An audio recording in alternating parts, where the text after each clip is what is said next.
Greetings and welcome to Gooner Gathering Island, the home of glitz, glamour, and goons. And joining me is, well, yeah, exactly. Well, I say that. You may have seen on the promotion video we did, I was wearing a shirt that definitely didn't belong to my dad, and I had my shades on, and I was outside. But it's overcast, dark, and it looks like it's about to rain soon where I am. So probably not the best time to be outside. But Possibly not. But I'm here. Anyway, joining me in his own series, I guess, is the founding father of Gooner Gathering, Mr. Gooner Lee Meads. How are you today? I'm really good, Posh. I'm excited to do this interview with you. I've got to say, being on the other side of the interviews has been a very interesting experience for me. So after sort of finishing up at work this afternoon, trying to put my thinking head on, and just to come up with 3 matches, it has been difficult, and it's taken me on a bit of a journey, which I'm looking forward to sharing with everybody in the Gooniverse, which is a phrase I termed on our very first project, what should we call it? We'll call it a pilot episode against Southampton, which was also an honourable mention in my matches, by the way. Are you still there with me, mate? Gooner Gathering video. Yeah, you're still there. Yes, Good. I am. You cut off when you said Gooniverse, but I understood where you were coming from. I knew what you were saying. See, this is why I need to invest in a PC, ladies and gentlemen, because broadcasting off a phone is not ideal when the channel is growing as it is. And I'm so thrilled to tell you all, by the way, we are so close to 200 subscribers now. It's been a mad day on subscriptions. So thank you, one and all, for jumping on the Gooner Gathering bandwagon. And we appreciate every single one of you. First and foremost, that's the important message to bring today. On the road to 200 subscribers. Can we get to 200 by the Community Shield? Do you think we can do that? Let's do it. We're aiming for it. We're aiming high. We're getting the cat excited. Anyway, so this has been your series, Desert Island Kickabout, but you've been demoted. You're going to be... No, it's not a demotion. It's because it's a change of direction in a way, because you're the one being interviewed and I'm the guy holding all the keys. And I don't mean Rob. I mean cricket reference number 1. I know. Well done, Johnny Bairstow. What a catch today. Anyway, I'm going off topic again. So no change there then. Before we go into your 3 matches, let's start from the very beginning. Why on earth did you choose to support Arsenal Football Club? It's a great question. I can largely thank my brother for that. My brother, who you've seen on the channel not too long ago, was way into the football way before I was. And I thought, okay, so if this is going to be on the telly, I think I'm going to give this a look. Obviously, a couple of years difference in age with me and my brother, but I caught the bug around about 94 or thereabouts. Things were getting quite exciting. You know, This was during the George Graham, the latter stages of the George Graham era. Absolutely. It was very much during Arsenal's run up to the European Cup Winners' Cup, which very nearly made this list as well. But my brother already talked about this in incredible length and having all the stats in front of him as well, which I was well impressed with. So, yeah, I caught that sort of end of it. And then following all that, and then my dad getting tickets as a surprise for myself and my brother over a Christmas time, which wouldn't have been too long following that. And it wasn't a particularly memorable match, I must say, because it was a 0-0 draw, I think, against Aston Villa. It's a bit hazy in my head, but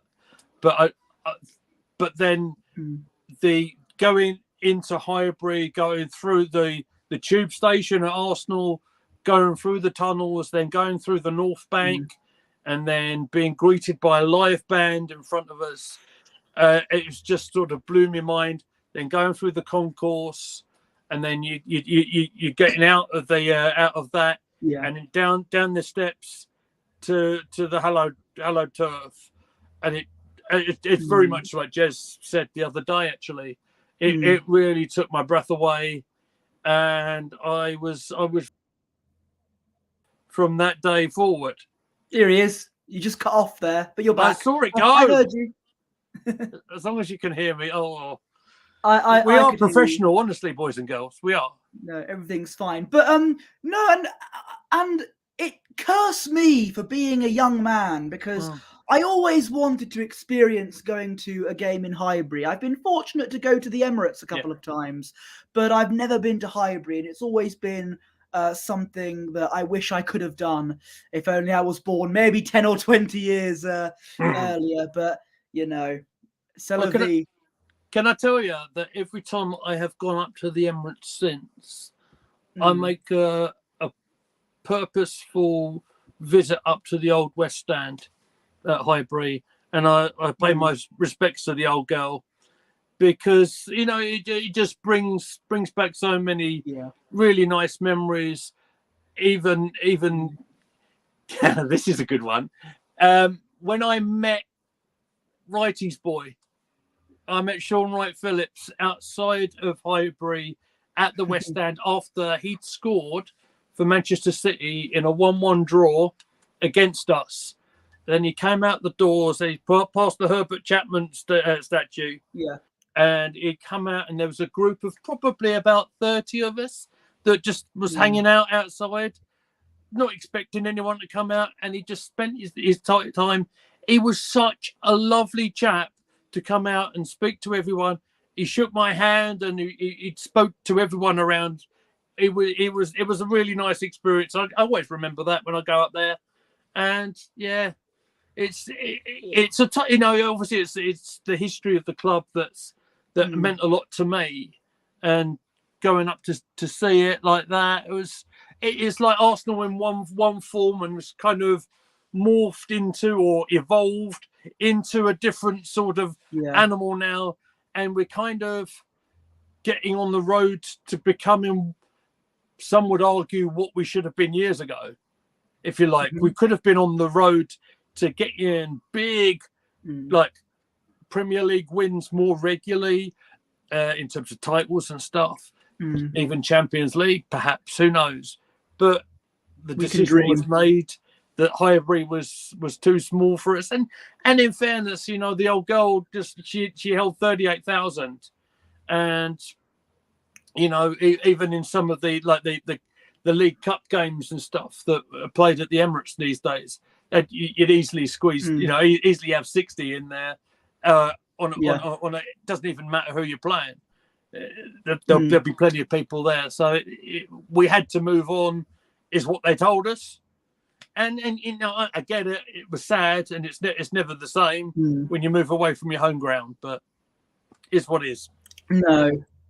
And like I said, I never got to experience Highbury, which you know, that's it is what it is. But let's get into why we are here. Let's move on to your first match on the docket. You're obviously, you know how it works. You're on this fictional desert island that's on solar power or whatever. Don't ask me how it works. That's on your part. What is match number 1 on your DVD player?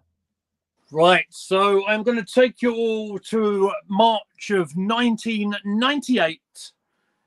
After I sort of played with a few ideas of what else to mention, I thought I'd go to March of 1998 to Old Trafford, of all places.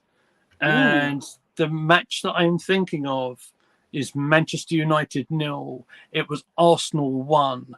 It was Mark Overmars, the flying Dutch winger, who absolutely petrified Manchester United on that day, who absolutely run the park. And I've chosen this for a good few many reasons for it. It's just the first time in Premier League history that Arsenal had even scored at Old Trafford. And And in Premier League history. So are we talking like since 1992? Yes. Yeah. Okay. And that was a long, again, 6-year difference. Yeah, yeah. Do a bit of maths there. I'm impressed, mate. You did very well. Thank you. So, and of course, United at their peak, that fear factor at Old Trafford, they would go into all their home games. It almost felt like they had a gold start at some occasions. They won the treble a year later. Yeah, absolutely right. Absolutely right. No, we'd already started. We were having a great season, even up to this point. But Arsenal knew what they had to do. They were in a fine position. We dominated the game for large parts of it. But Mark Overmars leading the line. Nicholas Anelka was playing in this game as well. He was playing as the main sort of striker. So, I know. And I remember Overmars had a couple of chances to open the scoring before he actually did. There was a chance in the first half when he was galloping like he always did on that left wing, played a sort of cross shot, which just went about a foot wide. And to bear in mind, which is absolutely fighting Arsenal and United sort of up that way at the top of the end of the table back then. Yeah.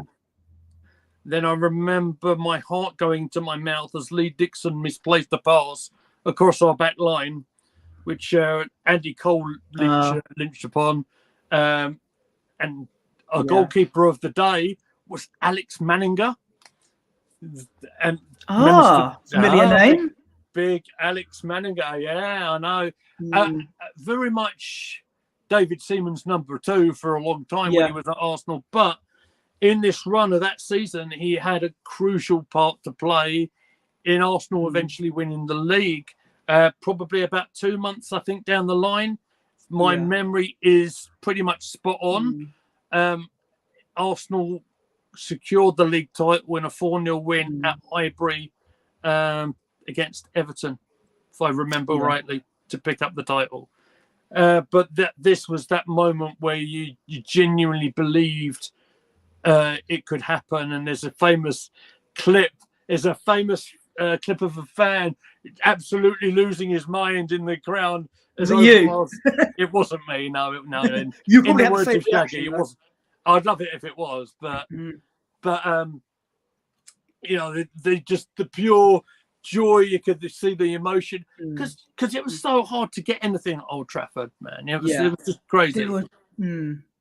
And we managed to hold on to a 1-0 win, 1-0 to the Arsenal. 1-0 to the Arsenal. And to start me off on my first match. That's where I went to choose. Hello, Jordan. Welcome in. Hello. But this was at a time when Arsenal versus Man United was the biggest fixture. It was either Arsenal United or Liverpool United.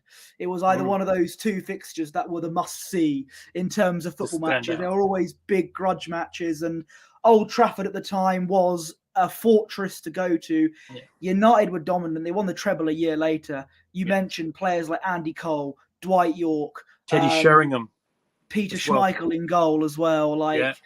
Even you had the class of '92 coming in and everything. This was a very dominant and threatening team to play against, and it was not easy. Even I wasn't around at the time, but even I know it wasn't easy to get the win at Old Trafford, even if you were Arsenal. And you did it this year, and it felt like a monkey off your back as well, if you understand what I mean. Because if you wanted to win the league, this was a game where if you win it all, it's a bit.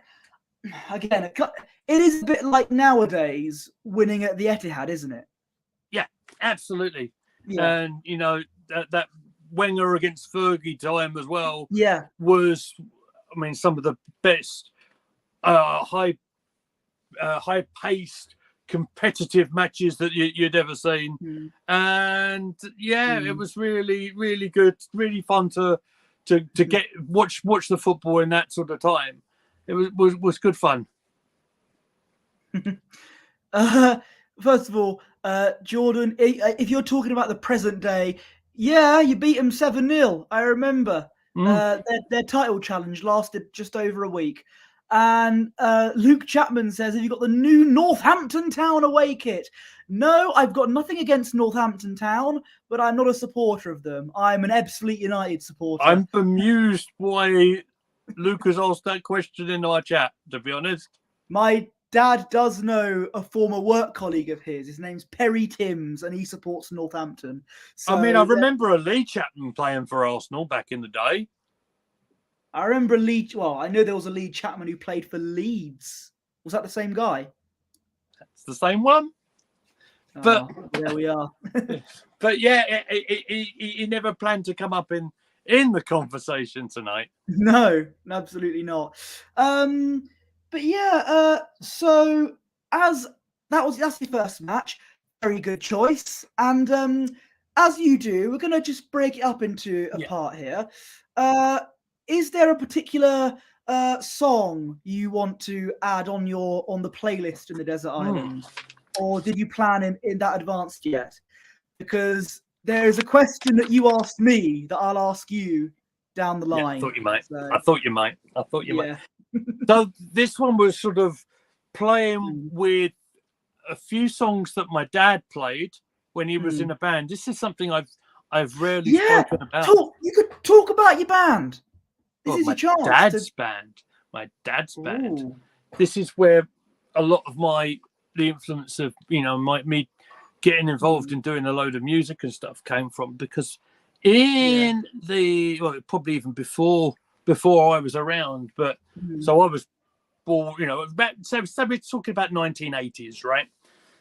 My dad was involved in a band that played a lot of the clubs and the pubs around East London. One of his bands was called Misty Blue. There was another one called Borderline. Borderline was named after a song by Madonna as well. But there you go. Okay. And I can. So my dad played drums. I can still go into some of the gigs even as a young'un. I can remember going there with my mum and just having a jolly nice time of it. And you'd see my dad playing on the drums, and he'd always have a little mic set up as well. He was never the lead singer or anything like that, but my dad could hold a bass note, that's for sure. And I remember my dad and the band doing a song called "Under the Boardwalk." Now, this is a really old song, ladies and gentlemen. It's from 1964, and it's by a band called The Drifters. Same age as my dad. There you go. And there's a bit in the song that go, it's the start of the chorus, "Under the boardwalk," and then it'll carry on, and then it'll go again. And I can really picture my dad absolutely having a blast, playing the drums and doing that line. So that is one of them I'd like to talk, just throw in there. There's another song from the band called from Billy Joel called "My Life," which is again that's another quite an old one, which maybe not a lot of the people that are watching or might not be watching, maybe watching on demand later, will know.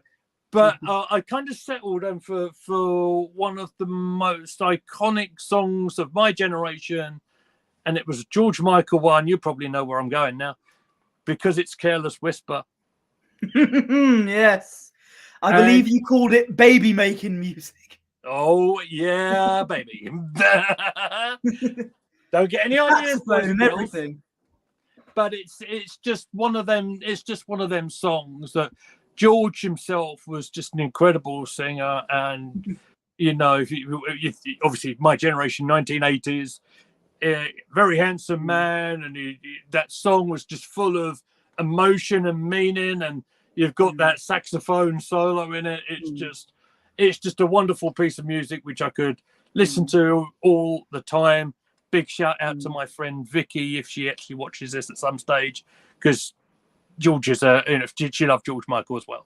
So yeah.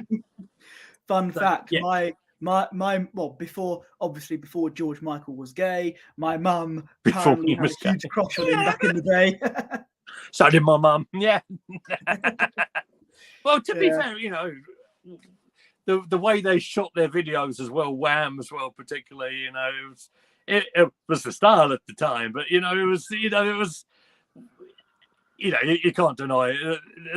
They had everything, didn't they? They had the voices, they had the looks, they had the style, they had everything, and they had some wonderful music in there in that period of time. So yeah, that is what I settled with. Excellent. So let's move on to, I would move on to match number 2, but I'm going to ask you another question. I know the answer to this, but the people watching don't. Why did you want to do this series? What made you, or who, I should say, made you came up with this series? Well, Sue Lawley was a big influence in my life, and listening to radio. No, I'm only joking. I'm only joking. Well, it's part of the person who influenced you on this. Of course it is. Myself and Posh have often spoken about Cultaholic Wrestling and the Cultaholic Wrestling podcast and all that sort of thing. Largely, one of the things that I suppose really helped the pair of us really in terms of lockdown and being kind of trapped in 4 walls for a long time, and as much as it might have seemed to be really good fun being away from work for a long time, it was really difficult for me because as a lot of my guys in Gooner Gathering and my colleagues over in Tesco Towers will know, I'm very much a people person, and I thrive being around people because I'm not the quiet, shy person that I might have been as a kid. And Tom Campbell, who we both appeared on his show, Love You By Fridays, which I'm not even sure Tom himself will realise just how much of a thing that a part of that week that we all look forward to coming into. It's almost like a bit of regularity. And we both phoned in, and we both had our time on their Twitch channel and stuff like that, and we just got to have a little bit of a chat and had a really nice time with it.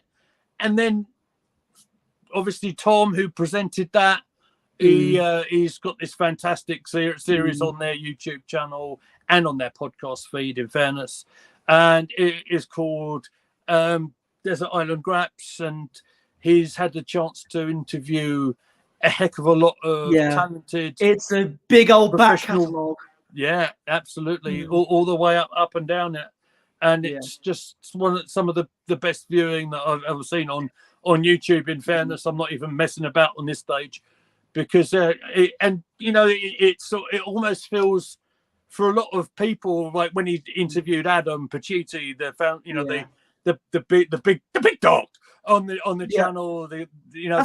You guys, if you guys remember when Adam did the cameo on the channel, Adam is the boss over on Cultaholic, and when they were talking about leaving What Culture and then joining, forming their own thing, forming their own channel with not a lot of budget between them. I know how they feel, because literally cannon chatter. Well, this channel, literally, boys and girls, is running on a 0 budget pretty much. In fact, it's actually running at a little loss, because I want to make us available all around the other platforms. So you'll see us here right now on the YouTube channel. You potentially will see us on the Twitch. You'll see us on the Twitter. Potentially you might see us on the Facebook channel. So for me to be able to do that, I put a bit of money in every month so we can do that on this sort of brand of StreamYards. And as a result of us doing that, we are climbing up towards big numbers, which is fantastic. Even if you're not all here right now, I'm very aware that the YouTube formula and people coming in to watch everything on demand is fantastic. That's the beauty of the format, in fairness, where you can watch anything as and where you want it, and knowing full well it's there. Am I blabbing a little bit? I might be. I don't know, but no, this is your interview. Yeah. Blabble all you want, my friend. Thank you very much. So, but anyway, so Adam was talking about trying to start their YouTube channel over there, Cultaholic Wrestling, And being that they had such a massive following anyway, I mean, they would have been on the likes 200,000 followers plus. I would think there might have been even more than that on that channel before they left. And to be able to get that professional setup, to get people on payroll because they're full-time people, it like took a lot of a risk to get to. So what my point is that when Tom was doing this interview, Adam got very emotional doing this sort of thing, and it almost like felt like a therapy session. And when I talk about my next match in a minute, it's going to be quite similar to that for me, I would imagine. So get your tissues ready. But I get my tissues ready, but that's for another stream. Anyway, we'll move on to match number 2, sir. I can't believe you segue to it when this is going to be. This is where I go absolutely serious. Just for a little bit. Sorry, possibly as a guy that had his driving test today, less said about the result of it, the better. Let's justice for Bertie, everyone. Here. So, match. What is your second match on the docket, sir? Now, this match is probably not gonna mean an awful lot to a lot of people. It means a lot to me, and it was. I'll give you the date exactly, then it might explain why it's somewhat difficult for me to talk about. Okay. It's Tuesday, the 22nd of September, 2009. It's an Arsenal versus West Bromwich Albion, and it is in a League Cup tie. Right? Ooh, okay. I had these tickets bought well in advance. And 2 days before this match-up, I lost my dad. And I was really ahhing about coming to do this match because I wasn't really in a good place in my mind or anything really. The whole family wasn't, in all fairness. You know, my poor mum, I spoke to on the phone just before coming on this tonight. She, you know, I was at her place just, you know, for a while, and with Anna, you guys all know my wife. I don't even know if I wanted to go up there and anything like that, but they said, look, just go ahead and just give yourself an evening just to clear your head a little bit, if you like. And so on with their backing of everything like that, I went to this match. No, it might not be the most memorable for a lot of you, but it would be memorable for some of the players involved. And I'm going to talk about the football side of it just for a bit because it was significant for a few. It was Wojciech Szczesny's debut, Polish goalkeeper. Okay. Yeah, I know who he is. I was explaining for people who might not know. It was the return of Filip Senderos after he had Good heavens above. It was his return following his loan spell out, I think, at AC Milan, if my hazy memory is correct. He played for Fulham. Yeah, he did. We left for Fulham, didn't he? I remember him from the early days of my footballing. Yeah. Let me just sort of refer to my notes just a tiny bit. There'll be names on here. Who? The fullbacks are called Gilbert and Traore. You're going to be like, who? Traore, I think I know Traore. Traore. He played in the 8-2. Yeah. He's the chap who wore the number 30 shirt and we got absolutely torn apart at Old Trafford. Yeah, that fella. Silvestri played. Remember the former Man United player? Another one there. Ramsey, Coquelin, Wilshere. And the front three, this is interesting. Kieran Gibbs, Gilles Sanu, and Sanchez Watt. What? Two of those three I know. Kieran Gibbs and Sanchez Watt. Who was the other one again? Gilles Sanu, Kieran Gibbs, Sanchez Watt up front. Gilles Sanu. Okay, well, not one. Well, to be fair, neither of the two there, Sanu, Watt, really made too much of an impact. Well, I think certainly Watt managed to get a bit of a career later down the line elsewhere.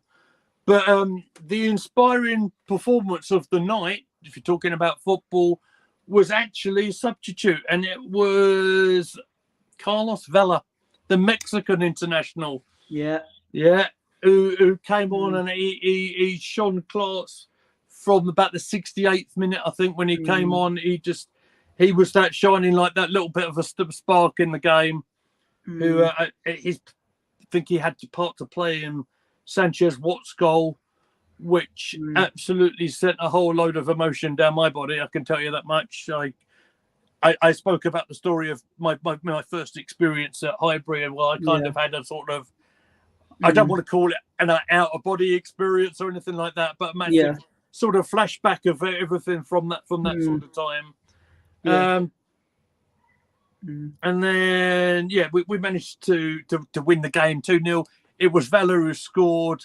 I think, didn't Vela have that big chip that he sort of was unlucky not to score with, but then he sort of scrambled it in for the second goal, if I remember it right.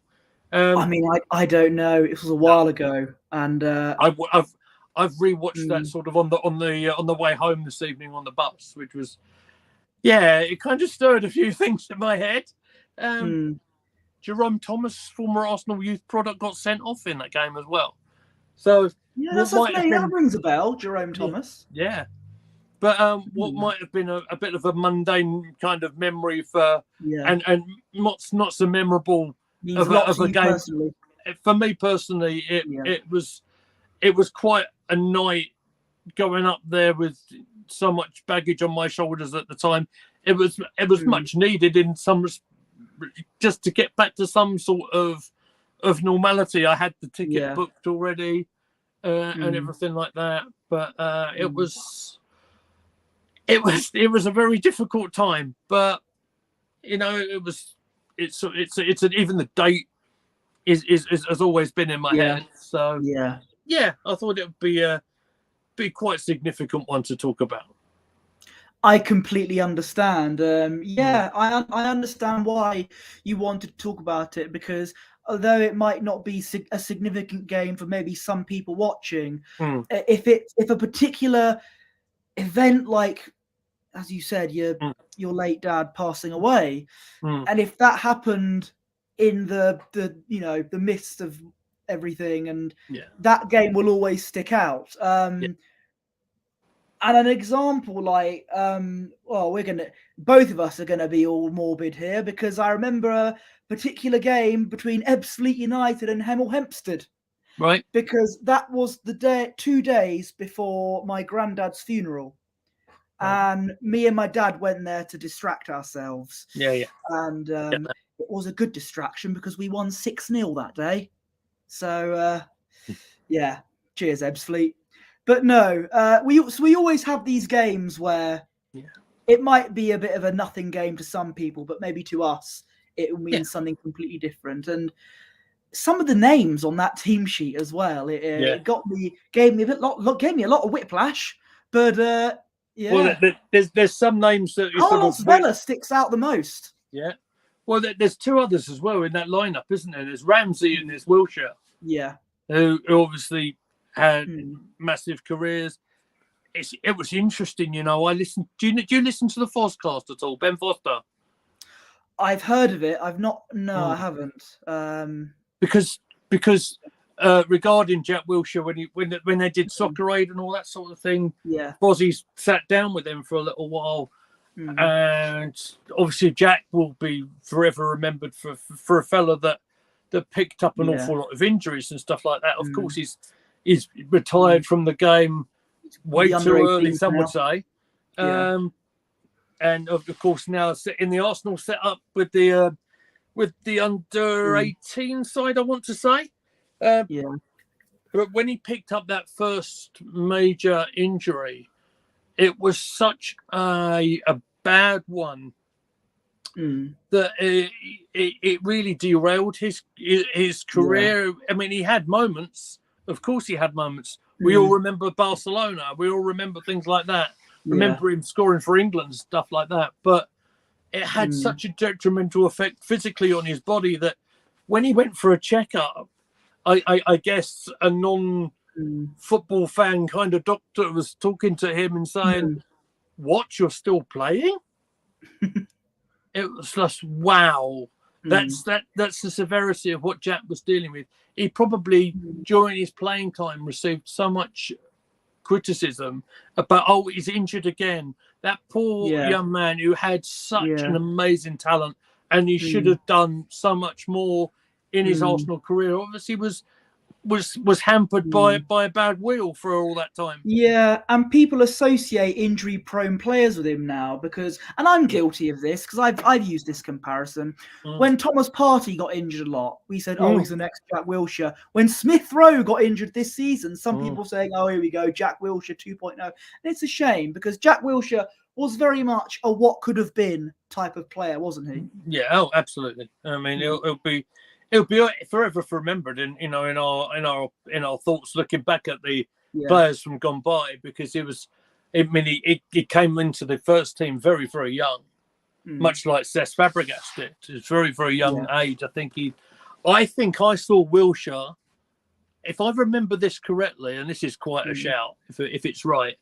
I remember going to Underhill Barnet one day, just on the off chance of seeing the reserves, because I was living near that sort of area. It's very near West Ham country, boys and girls. And I thought, you know what, I'll go up there tonight because it's not that far down the railroad. And I saw this raw young man down there who was absolute class above everyone else on that football pitch. And do you know who else was watching him in that stand on that day? Yeah. Was it one Mr. Wenger? The professor himself, Mr. Wenger, was there as well. Should have got an autograph. I did not see him in person. I'm pretty sure you both went for a glass of claret afterwards. Well, yeah, that's well, you went for a beer probably, but I always see Wenger as a fancy wine man. Yeah, now fancy about me, boys and girls. I'm just an Essex boy. You know what I mean? Sitting next to the poshest man in This is the contrast, my friend. That's how it works. I have to bring up my standards for you. No, you don't have to worry about that. But no, that was very, very good conversation there. So and I got through it just about. Break it apart again.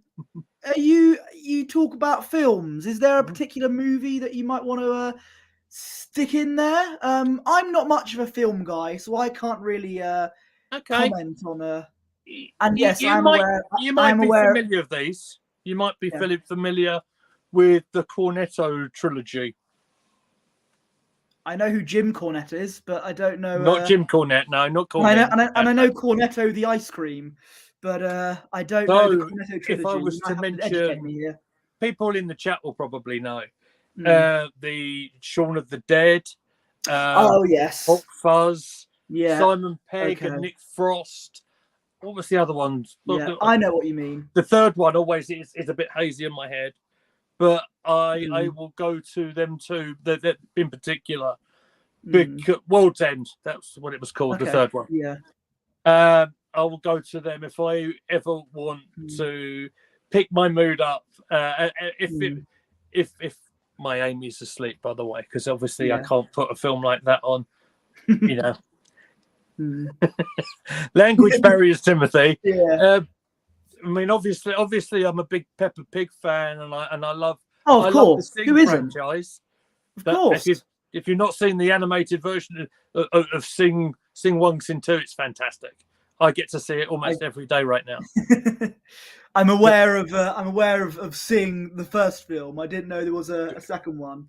There's a third being made. So they like to milk them all dry, don't they? These movies. Oh, but there's the two are very different. Toy Story, for God's sake! It should have ended at 3. The ending was perfect. Probably. Yeah. But you know, we've got to keep people like Jonathan Ross in a job, haven't we? You know, doing film whatever year it is. Yeah. But yeah, I go to the Hot Fuzz. I go to Shaun of the Dead because it just absolutely makes me laugh. It's just the way it's written, and I don't know. It's one of them. It's very much like the series of Only Fools and Horses, where pretty much I could recall pretty much every line because it makes me laugh so much, and it's not boring to me either. No, and there is one line from Shaun of the Dead that I do know, probably You got the red most on you. iconic line, which is go to the Winchester, have a nice cold pint, and wait for all this to blow over. Which is what I did when Arsenal bottled the Premier League. Ow, my heart! You know, I think we all did that, to be honest. Yeah. No. But yeah, I'll and ask only you Fools here. and I'm Horses going to as ask a well. That's a question to great you. series. I'm going to ask a question to you now, just a Go quick on. one, Go on. because we went through the pain of letting the league slip as we did, but now that the dust has settled a little bit, and now we have 3 new faces through the door, and particularly Declan Rice as well, who some might call, because he's a defensive midfield kind of player who might not get the plaudits he probably deserves, but I think is that sort of enforcer, not Arne Anderson, but sort of midfield player that we really could do with in that middle of the park. Are you optimistic for the upcoming campaign? Oh, good heavens. Do not ask me to predict where we're going to finish, because the coming season is, and I say this always, it's going to be the most unpredictable season possibly ever. It's not a big 6, it's probably a big 8, You got City, Arsenal, United, Liverpool, not Spurs, Chelsea. I'm kidding. Spurs. You've got the Aussie Sean Dyche. It's fine. No. City, Arsenal. My brother. United. I had a really good conversation with my brother, who's more than qualified to talk about this because he's in Oz right now, right?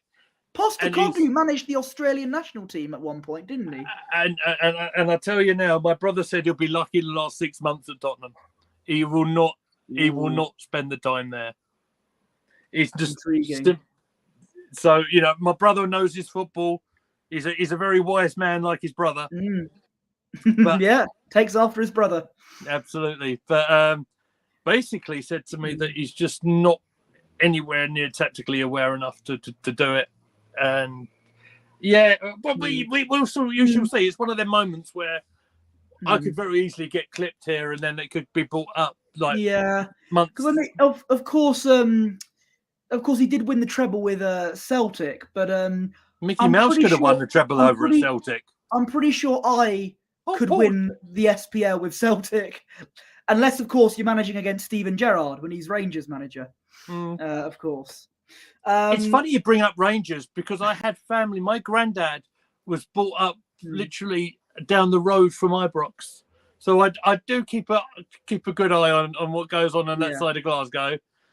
But yes, of course, I'm branded all round. Gooner. You're a goon, of course. But as I was saying before we went off on all these tangents, and this is a tangent in a tangent, isn't it? Really. It's not a big 6; it's a big 8 almost, because you got Liverpool, Chelsea as well under Pochettino, United as well, especially if the Qatari bid actually happens, because it's been about 5 years since that's been going on. Especially if they do sign Johnny Evans as a permanent deal. Him and Maguire partnered together, it's a dream partnership. And 2 teams, and this can you can clip this because I might eat my words here. Newcastle and Aston Villa. Those are 2 teams you should not be sleeping on this coming season. I reckon it's going to be a good evening for Aston Villa this season. I would go as far to say they were Newcastle top 4 contenders. I 100% agree with you, mate. I mean that for what Unai went through initially at Arsenal, and he went through a tough time. He got the Mickey taken out of him left, right, and centre. I think he suffered because of the long time we went without literally winning the Premier League title and stuff, which we're still going through in advance. But you know what I mean? He's a great manager, Unai Emery, but tactically something didn't work out when he was Arsenal manager. And it's kind of a shame, really, because you see what he's doing at Aston Villa, and who knows what could have happened if the players actually listened to him when he was at Arsenal. Oh, yeah, absolutely agree with you. Absolutely agree with you. And perhaps if the fans may have been a little bit more patient, including myself, perhaps. But But back at then times, I wasn't on a YouTube channel, so No. so there's no record of it. So if you can find me a photo of it, no, it didn't happen. But No. yeah, you're right, and you say Newcastle with their money as well. That they're sure to be spending up some big money. They just come off a big winning in Glasgow, strangely, against Rangers yesterday. So it's all connected. It's all connected. But they've got the Champions League to look forward to again as well. First time they've been in Champions League since the 90s, perhaps the 2000s. I don't know, but it'll be interesting to see how they get on in the Champions League as well. And who will go further in the competition, us or Newcastle, or will we both go out at the same time? It's interesting, that. Well, do you know what? That's not one for me to answer. That might be one for the chat to answer. No. But we shall see, eh? Yeah. And you mentioned friendlies. Man United as well. They just beat Lyon in a friendly today. An assist from a youngster called Gore. Gore! Really? Oh, was this Van der Beek scoring the goal, right? Van der Beek scored and Gore with the assist. Right. Okay. Well, fancy that, eh? I just brought that in just to get a wrestling reference in. Well, do you know what? Yeah. I appreciate it, and if we're talking about what's going on in pre-season, of course, Arsenal can add to their honours list now. You know, yes, MLS Skill Stars champions. Come on, that. Come on, we've won a trophy. You know, it was nice that we could trust him to win the competition for us. Sorry. Oh, you missed it. Never mind. It was nice that we could ask and trust him to win it for us. Yeah, in his hometown as well. How nice is that, by the way? For him and Flo to get some game time out there, and obviously the proper games tonight. And of course, we'll be doing a watch along later on. We will. 1 a.m. I'll probably be awake by then, to be honest. but I'm no. thinking won't. I can tell you that, mate. No. Let's move on to why we're really here for. What is the third and final match on the playlist? Third and final match. This is an FA Cup final that has not been given the time it deserved on this channel, you know. And it's the FA Cup final between Arsenal and Aston Villa. It's the one we watched it about 20 minutes before going on air today. It's the one where Sanchez absolutely ran the show. That one. Probably fair to say, obviously you've been a football fan longer than I have, but that was the most one-sided FA Cup final I think I've ever seen. Do you know what? If it wasn't for that magnificent goalkeeper, which was Shay Given, do you know what? It could have been 12, 13, 14-0. My God, it was one-sided. But to see Arsenal playing some fantastic flowing football, literally from minute one, they was just so quick in the attack. Theo Walcott leading the line in this day. Another shout out for Ramsey, who was playing in this one. Ozil, who I don't really have spoken about too much on this channel. He had a fine weird game. One, really. Yeah, weird one. Yeah, we'll go there in a bit. I had a shirt. I in 2013. Does he know about it yet? I had the their away kit. An away kit that was actually good in 2013-14. The yellow shirt with the nice blue reference. Collar. Yeah, the yellow shirt with the blue collar, and I had Ozil on the back there. Lovely. Yeah, that was very nice. But we were attacking Villa that day from absolutely all angles. From even our attacking fullbacks. Do you remember who our fullbacks might have been here? Bellerin and Monreal. Oh, good man. Well that was a guess. Because I knew that 2015, I remember that was the birth of the genesis of Bellerin. And that began right now, that genesis of Hector Bellerin. Yeah. No, that was the emergence of Hector Bellerin, and it was a toss-up between Gibbs and Monreal at left back, wasn't it, really? Monreal was so consistent, and he's probably one of them players that very. Oh yeah, you know me so well. You can finish my sandwiches. I can tell you that much. Absolutely, yeah. But Monreal was so consistent all the time. He was so good getting up and down the field. Probably unsung in leadership qualities in there as well. To complete the lineup, if you like, it was Chesney in goal again. Pierre Mertesacker and Koscielny were the centre halves. Coquelin, remember him? Yeah, Francis I do Coquelin? remember him. Yeah. Santi Cazorla. Lots been spoken about him in the last month or so, by the way. Again, could he end up back in underrated midfielder? Brilliant player. Unfortunately, his career right at the end with Arsenal was scuppered with that horrendous Achilles tendon injury, wasn't it? Yeah. But you one of them midfielders, he was so skillful. He didn't even know what his stronger foot was, because he could hit it with both. And it was just it's just outrageous how much skill that man had. We mentioned Ramsey, Ozil, Sanchez. Theo Walcott got the nod to play up front ahead of Olivier Giroud. We went very, very quick in that game. And that's strange, because Walcott isn't a striker. He was more, he has played there before, but not regularly. He's not regularly, no, absolutely right. Yeah. But his inclusion as a striker was justified because he scored the opening goal in the final. Monreal involved in the play with the cross, leap from Sanchez, and Walcott buried it about 5 minutes before half time. And about 5 minutes after the half time, the game was pretty much done when Alexis Sanchez scored that absolute worldie, a solo scorcher I've got written down here from literally about 30 yards out. Story behind this game as well, I should have said, was I was supposed to be working that day, and one of my senior managers in my place of work, who no longer is with us in our business, in our place. Right? Yeah, he's okay. Matt's all good and everything, but he moved on to a different store and stuff. Yeah, he goes to me because obviously he knew that Arsenal and everything. What are you doing about the cup final today, Lee? So I'm going to be working till 6, so I'll catch it up later on. No. What are you doing about the cup final? What do you mean? When do you want to get off, Lee? Oh, what do you mean? A legend.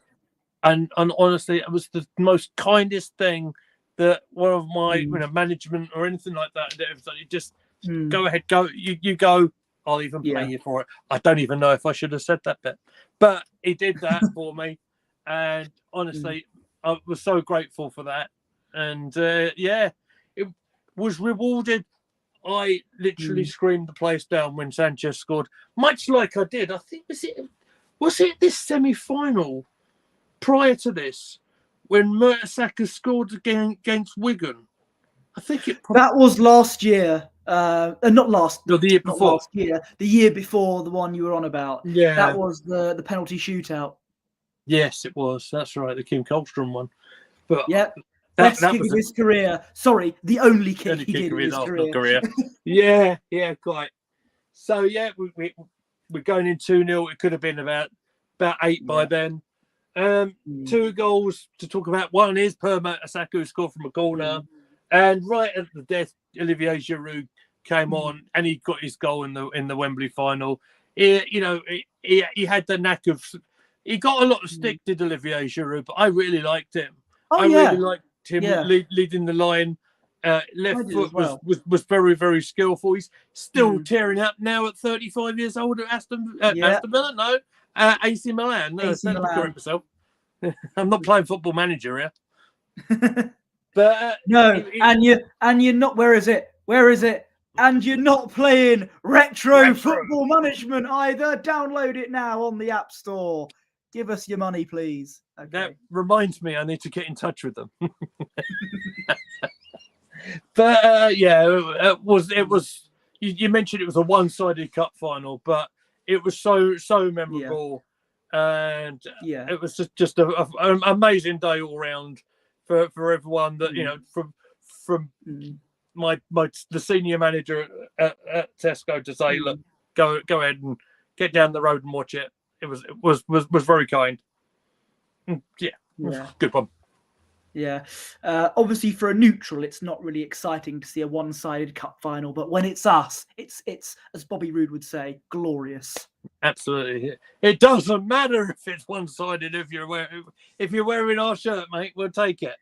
It's funny we're doing some wrestling references, isn't here. Isn't it just? Because I've got one more question for you, sir, and it's not "Are you ready?" It's not that at all.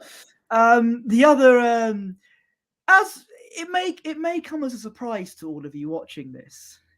If we like to keep it on the down low sometimes. We don't want to subtle. Yeah, but we are actually massive fans of professional wrestling. We try to keep it we try to keep all of our talk about football, obviously. But it's a football channel.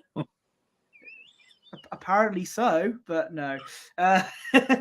This is of course, wrestling is how myself and Lee met. We talked about Cultaholic. I talked about this when I did my Desert Island Kickabouts on Cannon Chatter. That is essentially how the first one we did, by the way.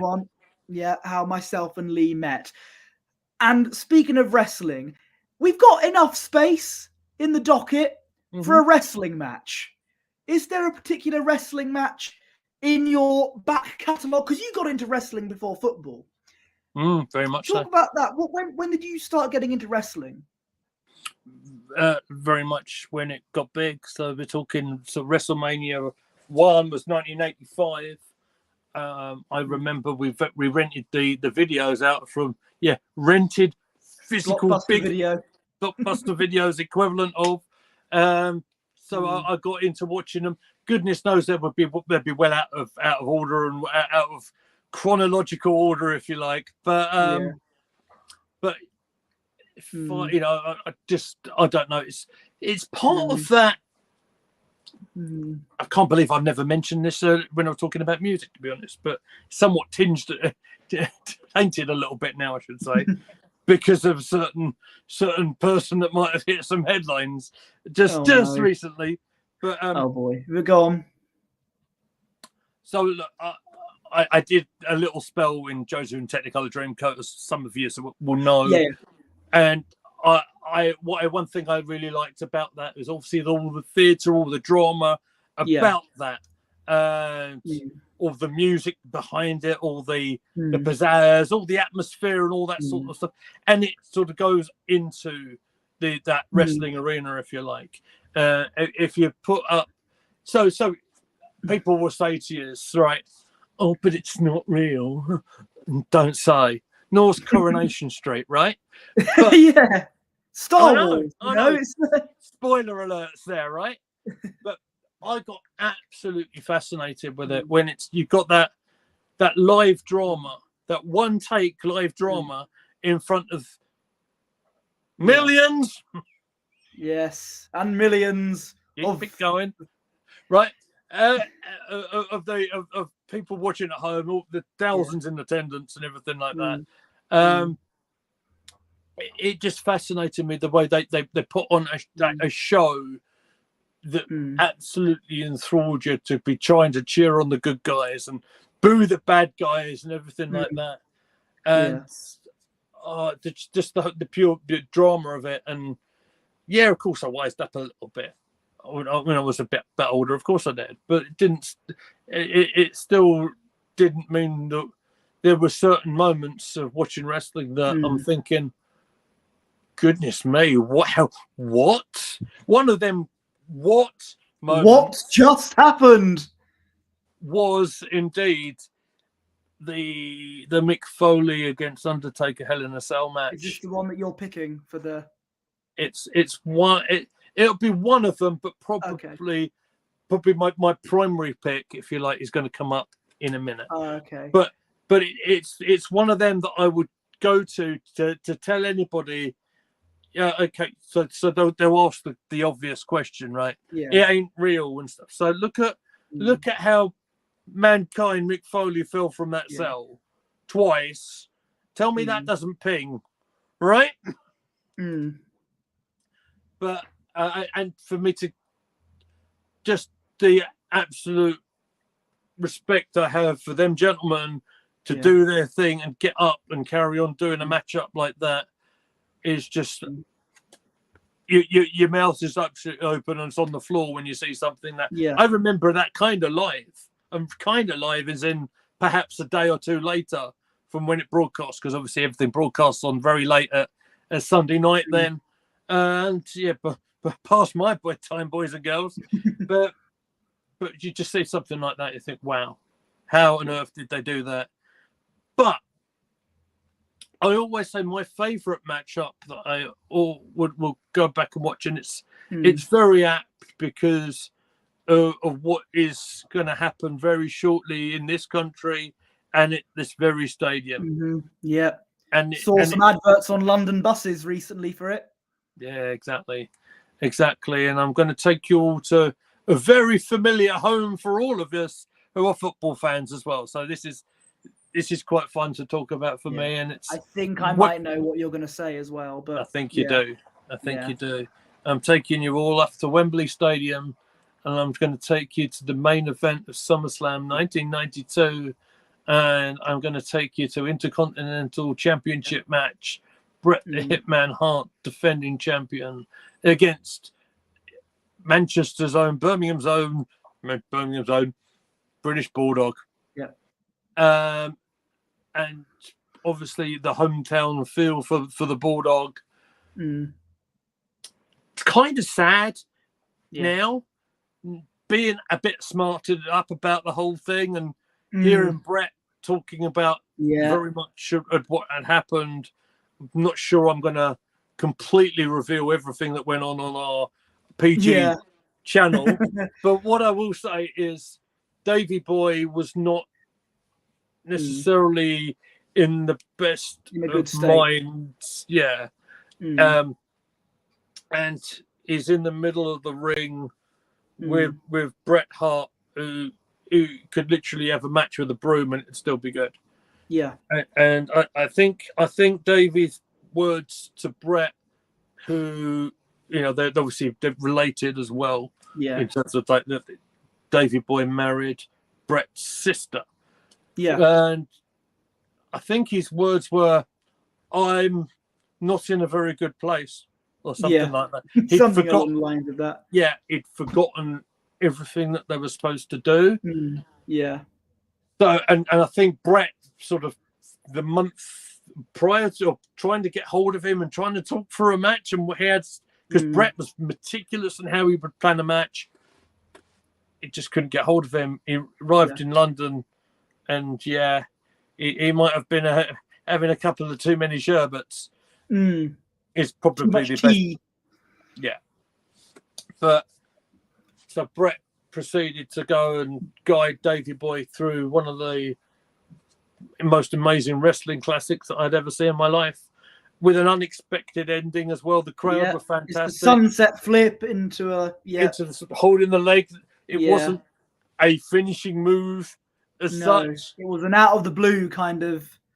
It was like, he knew what he was going to do. He had the perfect counter, and just see Wembley just light up with Davey Boy accompanied by heavyweight boxing champion Lennox Lewis on his side as well, and Matilda, of course. Let's not forget the dog. Oh, let's not forget.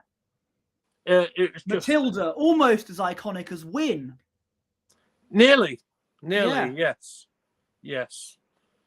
I mean, something tells me you're not being too genuine on that phrasing, to be honest. But what? I compared two dogs. Yeah. Which one was the bigger dog? No, keeping it on subject, kind of. It's one of those matches that and maybe I'll keep on going back and watching it, but it was from a great era of wrestling. Unfortunately, things went a bit south for David Boyd. Probably about 6 months after that, when he and Warrior got released, and you know, but it showed how good Brett was in the ring in terms of sort of guiding someone for a matchup, and it looked so smooth and seamless is the words we like to use on the channel. He managed to guide him through that matchup incredibly well, and it was great to watch. That's probably the one I'd go back and watch all the time. No, Bret Hart was just a fantastic wrestler, and as you talked about this, we're in the run up to SummerSlam. That's a good Gooner grappling match. That's we'll keep a pin in that. Yeah, I think we should. I'd love to see that again. Not that we've watched that. No, it's really good. And on Twitch. Absolutely. No, Vince. No, definitely not. Twitch.tv/Gooner Gathering, everyone. Yes. Here you go. There you are. Don't forget to hit the follow button on that one. We have lots of fun on our other channel, by the way. It's you can find parameters are down a little bit. It's more of a variety channle where we've done other watch-alongs and silliness and stuff, and it's fun to do. Yeah. Maybe with the barriers down a little bit. So yeah, I think that just about sums us up for the evening, mate. It does. Is there anything else? Anything else you'd like to add, or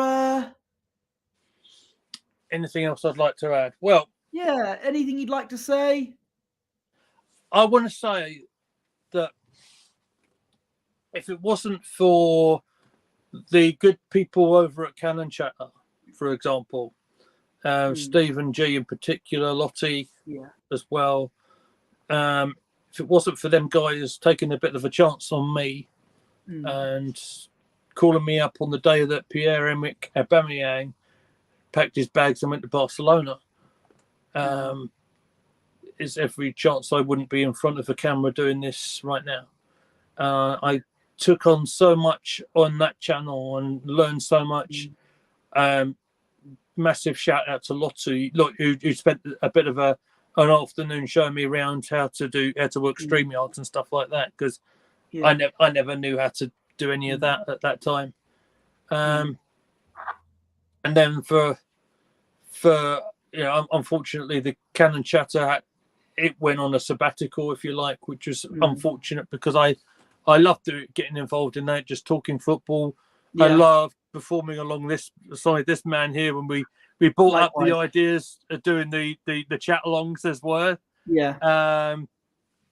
We had a lot of fun doing that, and when it ended, I felt just a little bit sad, and I didn't really know how I would go, next steps on that. But then we decided one random game against Southampton. Yeah, we'll get the band back together. Yeah, for life. Absolutely. And through a very traumatic morning that day when I couldn't get a new channel working, I thought, well, blow it, I'll use my personal one. That'll do. And it all of a sudden turned into our brand. And all of a sudden, after just short of a year, for us to hit nearly 200 subscribers is just astonishing. And I am so grateful. We're not even past the year anniversary yet. I'm so grateful for every single person who's popped in, said hello in our chat, hit a like button, hit a subscribe button and stuff like that. It just means an absolute world to us. And we are going to continue having an awful lot of fun with the channel, but we want it to keep on going, and we want it to move up to another level. Now, I've never asked for anything from anybody on, as our audience, but for us to keep on going, and because we're all doing this on our free time, boys and girls. We've all got like lives, and we've all got jobs to do and stuff like that. But for us to keep on putting content out like we're doing, means that, like I mentioned a bit ago, I'm putting out a bit of money just to keep it going. And that was my decision but and you know, and it's benefited. And we keep on doing the stuff that we're doing. We're doing the pre-matches, post-matches, watch-alongs, this sort of series, which is lots of fun to do. We're putting the shorts together, like Posh was very kind enough to don the Hawaiian shirt earlier on, and we can just have a lot of fun with the channel, and that's what we do. Yeah. Now, if anybody, whoever watches this, wants to help us out in any shape or form, have a look on our Twitter page or our Facebook page, because that's the two places I know the link has gone into at the moment, where there's a thing you can click on which will support us. It's like buy us a coffee, and the coffee spelled KOFI, I think. And it means that I can basically give everybody that's on the channel a little bit of a thank you, and it means that I can sort of invest in bits and pieces, pay for StreamYards that we're broadcasting off from tonight. And so look, it's a completely voluntary thing for anyone who watches us to do, but it would help us out enormously. Keep on doing what you're doing with the channel in terms of hitting like buttons, sharing it around to people, preferably on your Twitter pages. Don't go into people's DMs because it's really annoying. Do you know what I mean? Yeah. But you know, just keep on supporting the channel. And before I disappear and say our good nights to everybody, I want to say particularly to the young man to my left here, if it wasn't for him, we wouldn't be doing this interview. We wouldn't be having the channel as it is. And, you know, starting in a sort of a venture like this has been so much fun to do. I'm so grateful for you. I'm so grateful to Matt, to Sam, to Fran, and my brother, who's recently decided he wants to help us out, which and for Nick's help as well. I think we would have been the first YouTube channel to broadcast the news about Declan Rice the other Saturday. We drop exclusives now. Absolutely. Romaro who? But in all seriousness, right? In all seriousness, thank you to everyone who's helped us all out. Thank you to everybody who's on the team. Thank you to everyone who's watched us. And I'm looking forward to the new season and seeing what happens. Yeah, it's can't wait for 11 men kicking a ball to determine my mental state for the coming weeks. It's going to be an absolute blast. Anyway, I think that's it. What an absolute pleasure it was to interview you and you to talk about everything there. So I think that's it. Yeah. You can follow me on Twitter at Posh Bertie and Instagram at Bertie Wanderless. And what about you, sir? It's weird doing it the other way around, isn't it? Hey, with the Young Bucks all of a sudden. How did that happen?